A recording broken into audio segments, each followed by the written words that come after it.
Les travaux de la commission de rédaction du projet de charte nationale pour la réconciliation nationale se déroulent à la satisfaction du gouvernement. C'est ce qui ressort de la rencontre entre le gouvernement et les membres de la commission. Le Premier ministre, chef du gouvernement, a salué la démarche participative et inclusive qui a prévalu à la rédaction de ce document. Les détails dès le début de ce journal. Les auditeurs de la 4e promotion de l'école de guerre du Mali à la découverte du Conseil économique, social, environnemental et culturel. Occasion pour les 25 officiers supérieurs de la promotion de s'imprégner des missions et du fonctionnement de l'institution. Voilà pour les titres. Mesdames et messieurs, bonjour et bienvenue aux informations. La commission de rédaction du projet de charte nationale pour la réconciliation nationale a rencontré hier le gouvernement. La rencontre a permis aux deux parties de parcourir le contenu du document qui vise à consolider la paix et à renforcer la cohésion nationale dans notre pays. Visiblement, les travaux de la commission de rédaction se déroulent à la satisfaction du gouvernement. Le Premier ministre, chef du gouvernement, a salué la démarche participative et inclusive qui a prévalu à la rédaction de ce document avant de saluer la vision du président de la transition. Le reportage de Mamari Kone et Aliou Touri. À quelques semaines de la fin de sa mission, la commission de rédaction du projet de la charte nationale pour la réconciliation nationale rencontre le gouvernement. 3 mois après une première rencontre avec les membres du gouvernement, la commission est venue faire le point de l'évolution de son travail après avoir pris en compte les recommandations faites par le gouvernement. Oui, nous sommes de nouveau devant vous pour vous entretenir de l'évolution de notre mission qui s'achève le 30 juin prochain conformément au décret 2025-0230 PTRM du 4 avril 2025 et qui par lequel le président de la transition a bien voulu nous renouveler sa confiance et nous permettre d'approfondir le travail entamé. Nous gardons en mémoire très fraîchement les souvenirs de la rencontre précédente à la primature, ici même, entre le gouvernement et la commission. C'était le mardi 25 février dernier, dans un exercice de restitution de nos travaux sur l'avant-projet, et pour lequel vous-même et les membres de votre gouvernement avez eu une oreille attentive, un intérêt remarquable, un apport inestimable en idées et en conseils. Depuis ce jour, à la suite de cette rencontre et celle que nous avons eue dans la foulée avec les autres institutions de la République, les forces vives de la nation, les personnes ressources, nous avons continué nos travaux en prenant en compte les contributions nouvelles en vue d'affiner la rédaction du projet de charte nationale pour la paix et la réconciliation nationale. Le projet de charte nationale pour la paix et la réconciliation nationale comprend 105 articles. Ce document de référence rédigé par une cinquantaine d'experts est destiné à consolider la paix et à renforcer la cohésion nationale après plusieurs années de crise. Le Premier ministre, chef du gouvernement, a salué la démarche participative et inclusive du président de la commission qui a permis à toutes les parties prenantes de s'exprimer et de faire des propositions et contributions de qualité. La charte pour la paix et la réconciliation nationale résulte de la volonté de son Excellence le général d'armée, Assimi Goïta, président de la transition, chef de l'État, de faire de la paix et de la réconciliation le socle de la stabilité de notre pays. C'est le lieu pour moi de lui renouveler nos vifs remerciements et de lui exprimer toute notre gratitude pour son leadership et sa clairvoyance portée sur nos valeurs sociétales qui prônent le vivre ensemble, l'amour de la patrie et la protection du patrimoine national. Il me paraît important encore une fois de souligner que la charte pour la paix et la réconciliation nationale est destinée à jeter les bases d'une nouvelle ère de concorde, d'entente, de sécurité, de valorisation de nos us et coutumes et de cohésion sociale. Aussi, le gouvernement prendra toutes les dispositions pour la mise en œuvre de la charte après son approbation. Les membres du gouvernement ont eu droit à une présentation des documents, notamment le projet de charte et les différents documents annexes. Les ministres ont salué la qualité du document produit avant de poser quelques questions. Après l'élaboration de ce document, la commission fera sa restitution aux forces vives de la nation et au gouvernement. Le rapport final de la charte sera ensuite remis au président de la transition, le général d'armée Assimi Goïta. Les auditeurs de la 4e promotion de l'école de guerre du Mali, dite promotion AES, à la découverte du Conseil économique, social, environnemental et culturel, occasion pour les 25 officiers supérieurs de la promotion de s'imprégner des missions et du fonctionnement de l'institution. La démarche s'inscrit conformément aux objectifs pédagogiques de l'école militaire. Le point de la session d'échange avec Aridou Matina. L'école de guerre du Mali, haut lieu de formation d'élite militaire, ouvre ses portes à l'une des institutions de la République, le Conseil économique, social, environnemental et culturel. Le présent cadre d'échange avec la 7e institution entre dans le cadre des modules d'enseignement de l'école portant sur la connaissance des institutions de la République. Le Conseil économique, social, environnemental et culturel ayant compétence sur tous les aspects du développement, pour nous, il apparaît opportun, conformément aux objectifs pédagogiques visés par le module politique publique, formulation, mise en œuvre et révision, qu'une conférence animée par votre institution trouve toute sa place parmi les séances retenues. La session d'aujourd'hui consacrée au Conseil économique, social, environnemental et culturel renforce l'ancrage de nos officiers aux enjeux globaux du commandement moderne, car il n'est plus de victoire durable sans compréhension fine des dynamiques institutionnelles. Le Conseil économique, social, environnemental et culturel, 7e institution de la République du Mali, incarne cette force d'équilibre et de protection en l'intégrant dans les cursus stratégiques des guerres. Nous consolidons un pilier fondamental de la doctrine malienne de défense. Composé de 25 officiers supérieurs, 5 du Burkina Faso, 5 du Niger et 15 du Mali, les auditeurs de la 4e promotion de l'école de guerre du Mali, dite promotion AIS, ont ainsi été édifiés par les membres de l'institution, notamment par Brima Amadou Aïdara et Siriki Makasouba, sur l'évolution historique, le cadre juridique et réglementaire, les missions et le fonctionnement du Conseil. La conférence, au-delà du symbolique, concrétise un dialogue fécond au niveau de l'État entre la sphère militaire et civile ou entre défense et développement socio-économique. En ce sens que l'institution collecte annuellement les besoins, les attentes et les problèmes de la société civile et rédige des rapports avec des orientations et des propositions. Plus de 5 millions de nos compatriotes ont besoin d'assistance alimentaire, environ 1,2 million en situation de crise alimentaire, alors que l'État et ses partenaires doivent mobiliser 165 millions de dollars.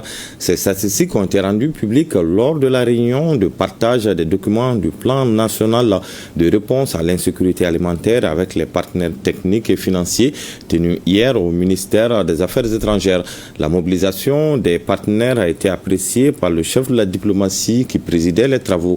Le point avec Alou Sénoutouri.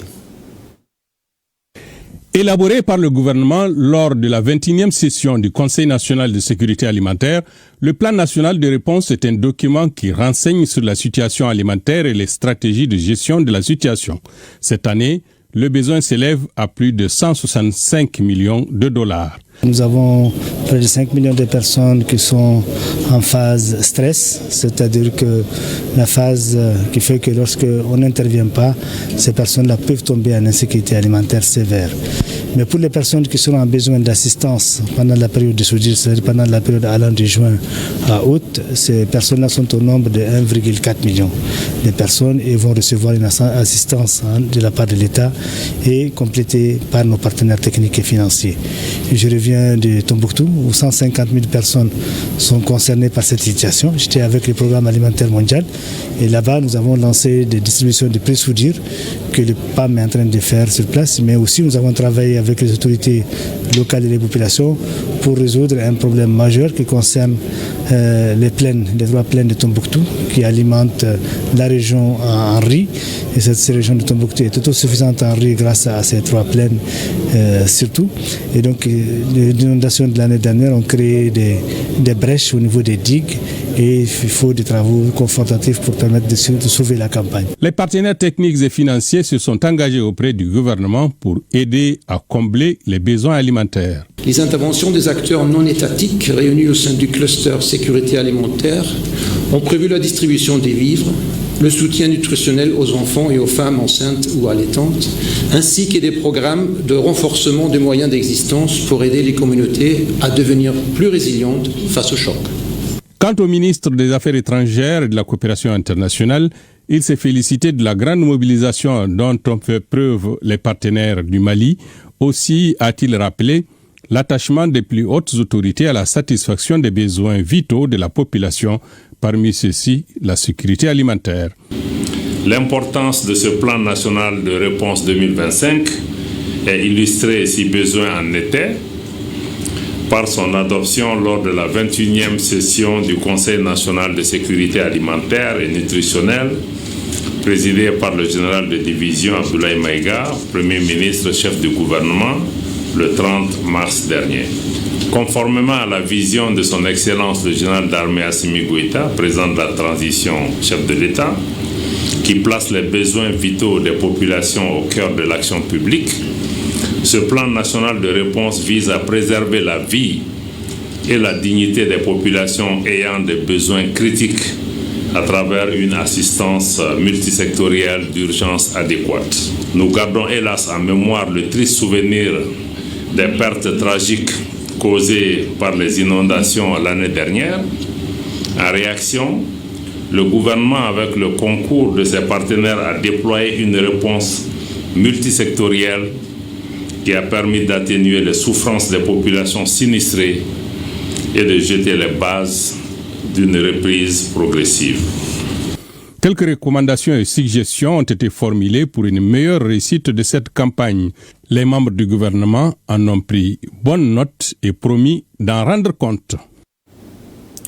Célébration de la Journée mondiale de l'unité africaine avec l'association Perspective sahélienne et l'agence d'information russe African Initiative.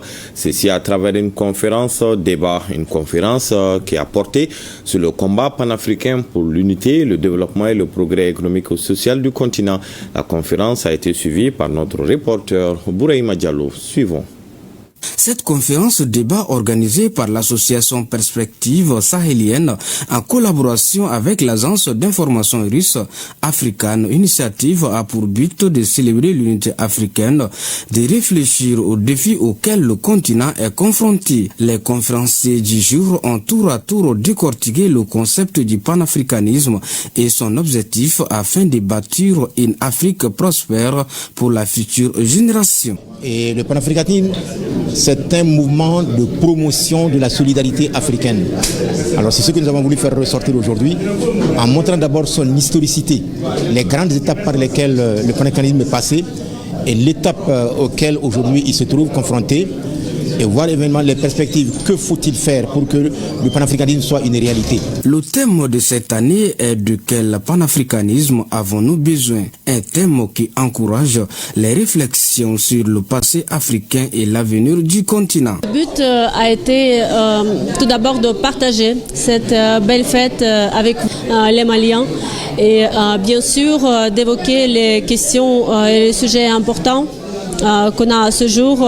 Et le sujet de notre conférence est de quel panafricanisme avons-nous besoin aujourd'hui. Je pense que ça s'est passé d'une manière formidable. Cet événement peut nous aider pour intensifier la coopération entre le Mali et la Russie dans plusieurs domaines, dans l'économie, dans la culture, dans le domaine d'information. Les sujets abordés lors de cet événement ont mis la lumière sur les efforts des pays africains visant la réalisation des objectifs stratégiques de l'Union africaine, en l'occurrence la décolonisation, le règlement des conflits armés et la préservation de la paix en Afrique, ainsi que de son développement. Restons dans le même registre, cette fois avec l'association Triathlon de Kati qui a organisé la 3e édition de sa journée artistique, socio-culturelle et éducative. L'activité s'inscrit justement dans le cadre de la commémoration de la 62e anniversaire de la création de l'Organisation de l'Unité africaine. L'objectif est d'informer et sensibiliser les élèves afin de forger une nouvelle génération qui aspire à l'unité réelle de l'Afrique. Dossé Baba Diarra.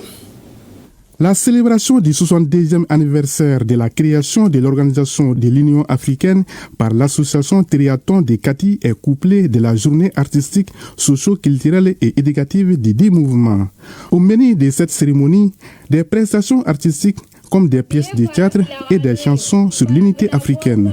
Tout ceci par les élèves pour informer et sensibiliser la nouvelle génération afin qu'elle aspire à l'unité réelle du continent africain. La question de l'unité africaine, ce n'est pas seulement les États, les chefs d'État, mais aussi il faut venir à la base, faire éveiller la jeunesse africaine avec les idéaux des pères fondateurs de l'unité africaine.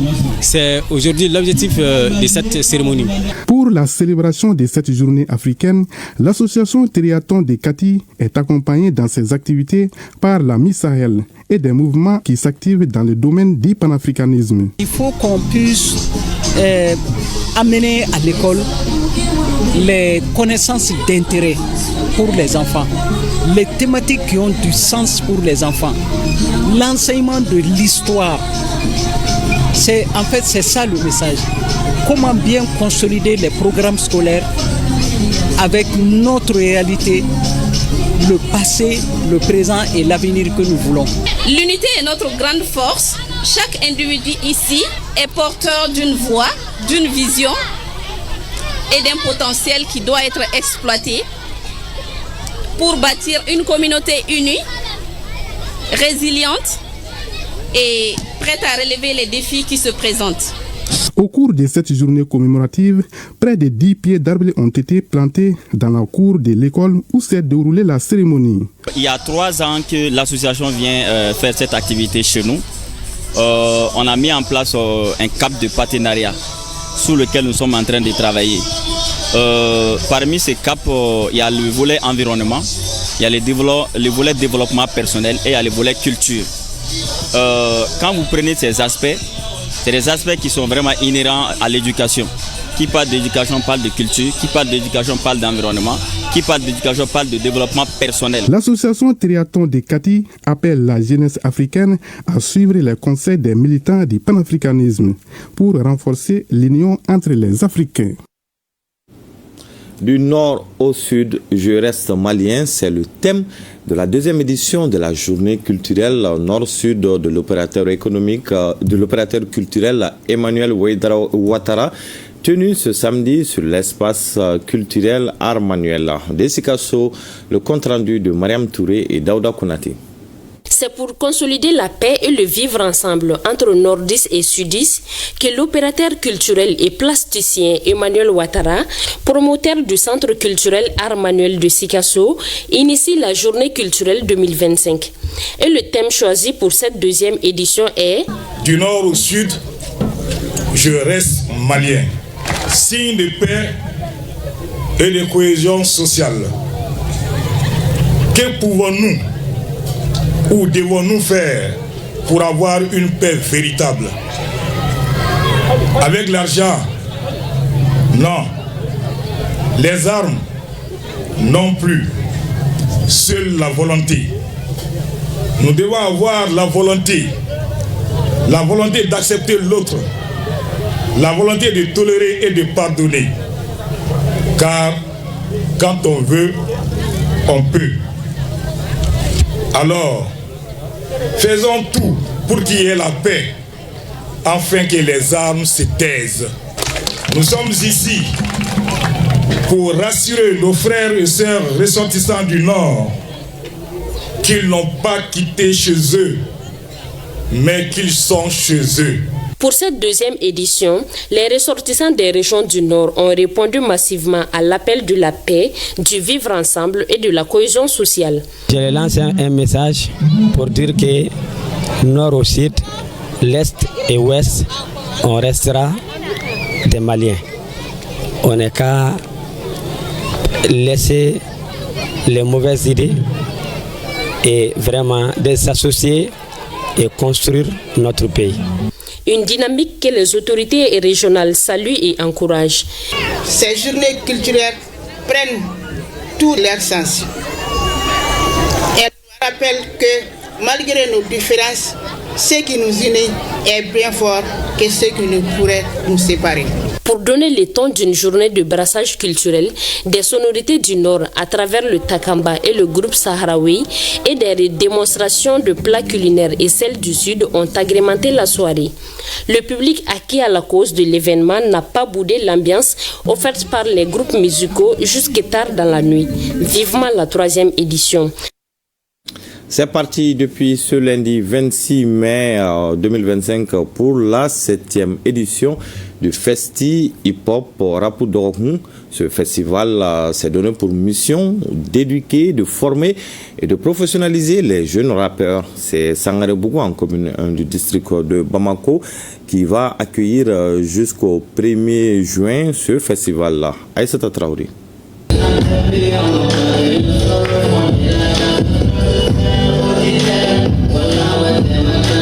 Mettre en valeur le rap malien et en faire un vecteur d'éducation et de citoyenneté, voilà l'objectif du Festi Hip-Hop Rapou Dorokoun. Cette 7e édition est placée sous le thème Hip-Hop, une voix pour la culture, une force pour l'avenir. C'est-à-dire que comment mettre du contenu dans cette initiative d'année de la culture et aussi quelle est la voix du hip-hop, quelle peut être la partition des rappeurs concernant ce moment historique. Donc, et puis aussi, vous le savez très bien que le hip-hop, c'est une musique porteuse de messages. C'est une musique qui peut pleinement contribuer à la construction citoyenne. Donc nous pensons et nous sommes convaincus que c'est un véritable vecteur de communication qui pourra contribuer au développement du pays. Pour magnifier cette rencontre urbaine, plusieurs activités sont prévues. On a 3 jours d'atelier de formation, c'est-à-dire sur les techniques d'écriture, la gestion de la carrière et comment vendre sa musique aussi sur les plateformes de téléchargement. Nous allons parler des nouvelles technologies, notamment l'intelligence artificielle et autres. Nous avons aussi une journée de visite touristique, mais aussi un match gala dans l'après-midi du jeudi, mais dans la matinée du jeudi, nous avons un moment de salubrité avec toute la population de Sangaré Bougou. En plus de ça, à partir du vendredi, les festivités vont démarrer, notamment la finale du concours 16 mesures pour convaincre, mais aussi des concerts géants avec toute la crème du hip-hop malien. C'est Sangaré Bougou, en commune 1 du district de Bamako, qui accueille le festival. Je suis très fier, je suis très heureux. Nous avons accueilli la 6e édition et j'ai vu l'impact que ça a apporté à notre commune. Et ça a été un facteur de la relance de notre développement. Avec l'année de la culture, le ministère a pris comme option d'aider toute manifestation culturelle au Mali dans le cadre de l'année de la culture. Et sous le leadership du président de la transition, le général d'armée Assimi Goïta, et de l'ensemble du gouvernement, à travers le ministre Mahmoud Dafé. Donc c'est juste là, on est là ce matin à appuyer le Master Summit dans ce sens-là. Festi Hip-Hop Rapou Dorokoun, c'est des formations, des visites touristiques, des compétitions et des concerts jusqu'au 1er juin 2025.